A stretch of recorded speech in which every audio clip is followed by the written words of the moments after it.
اعوذ باللہ من الشیطان الرجیم بسم اللہ الرحمن الرحیم السلام علیکم رحمۃ اللہ وبرکاتہ۔ آج ہم سورہ نبا کا ترجمہ تفسیر اور خلاصہ بیان کریں گے۔ جیسے کہ کل بھی ہم نے کچھ صورتوں کا ترجمہ تفسیر خلاصہ بیان کرا تھا، جس میں ارشاد ربانی ہو رہا تھا کہ محشر کے دن جب سور پھونکا جائے گا، پھر دوسرے سور سے تمام لوگ دوبارہ مرتب ہو جائیں گے اور میدان حشر میں جمع ہوں گے، تو مختلف جماعتوں میں انسان کو، گروپوں میں انسان کو تقسیم کر دیا جائے گا ان کے کردار اور اعمال کے اعتبار سے۔ پھر اس کے بعد آسمان کے دروازے کھولے جائیں گے، تو اس میں سے پھر ملائک کا نزول ہوگا۔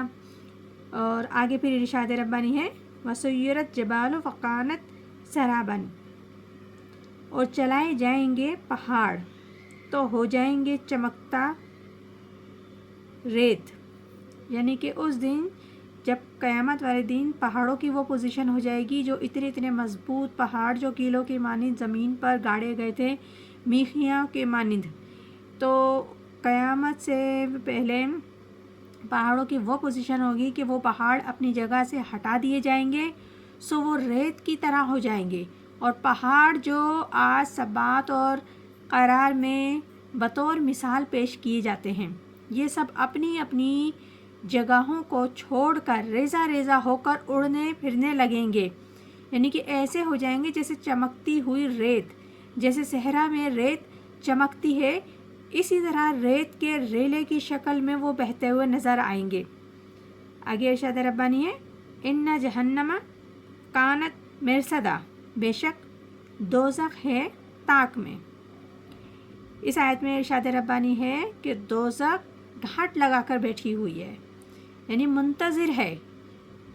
عذاب کے فرشتے انتظار اور طاق میں بیٹھے ہیں، کافر آئیں تو ان کو پکڑتے ہیں اور عذاب دینے کے لیے لے جائیں گے۔ مرصدہ کے معنی وہ جگہ ہے جہاں بیٹھ کر کسی کی نگرانی یا انتظار کیا جائے۔ حضرت حسن بصری رضی اللہ تعالیٰ عنہ نے فرمایا جہنم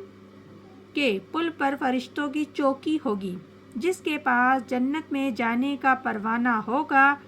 اس کو گزرنے دیا جائے گا، اور جس کے پاس نہیں ہوگا اس کو روک دیا جائے گا۔ مطلب کہ اہل جہنم کو عذاب کے فرشتے پکڑ لیں گے اور اہل جنت کے ساتھ ثواب کے فرشتے ان کو ان کے مقام تک پہنچا دیں گے۔ ارشاد ربانی ہے تاغین مآبا، یعنی کہ اس صورت میں تاغین اس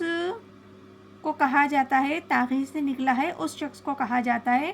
جو سرکشی اور نافرمانی میں حد سے گزر جائے، اور وہ سرکشوں کا ٹھکانہ ہے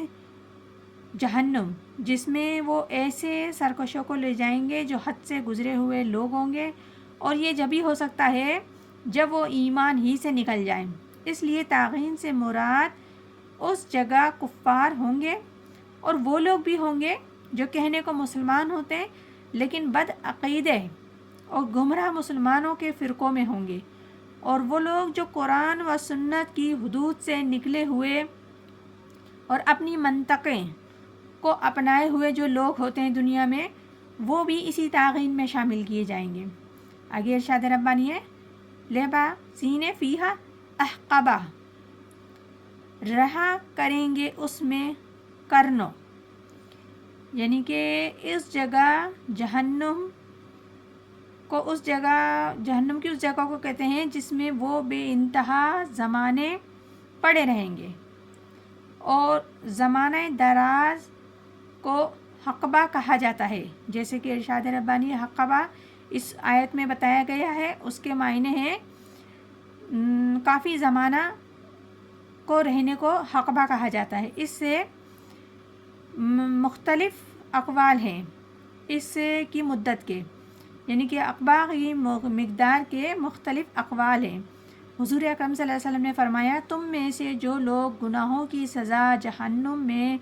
ڈالے جائیں گے، گناہوں کی سزاؤں کی وجہ سے جہنم میں ڈالے جائیں گے، کوئی اس وقت تک جہنم سے نہیں نکلے گا جب تک اس میں چند احقاب نہ رہ لے۔ اور احقاب حضرت علی کرم اللہ وجہ نے فرمایا کہ 80 سال کا عرصہ ہے، اور ہر سال 12 مہینے کا، ہر مہینہ 30 دن کا، ہر دن 1000 سال کا. اس طرح تقریباً 2,88,00,000 سال کا ایک حقبہ ہے، اور حقبہ بہت ہی زیادہ طویل زمانے کا نام ہے، یعنی پے در پے بہت سے زمانے، یعنی اتنے زمانے وہ اپنی سزا جہنم میں بھگتے گا. اور پھر اللہ نے ارشاد کہا یہ کہ آخر میں بھی لوگوں کو اللہ تعالیٰ جو محمد صلی اللہ علیہ وسلم کے امتی ہیں اپنی سزا بھگت کے، لیکن پھر در حقیقت جہنم سے نکالے جائیں گے، اور انہیں ان کے جو اللہ تعالیٰ نے اپنے پیغمبر سے رسول سے وعدہ فرمایا ہے کہ آپ کی امت کو بخش دیا جائے گا، تو پھر جا کے ان کو داخل کیا جائے گا جنت میں. لیکن عرصہ جو بتایا ہے اتنی تو سزا جہنم میں بھگتنی ہے ہر انسان کو اپنے گناہوں کے مطابق. تو پروردگار عالم ہم سب کو قرآن پاک صحیح پڑھنے، سمجھنے اور زندگی میں اختیار کرنے، عمل کرنے اور حقیقتوں کو تسلیم کرنے کی توفیق عطا فرمائے، اور ہم سب کو قرآن پہ چلنے کی توفیق عطا فرمائے. آمین ثم آمین. جزاک اللہ.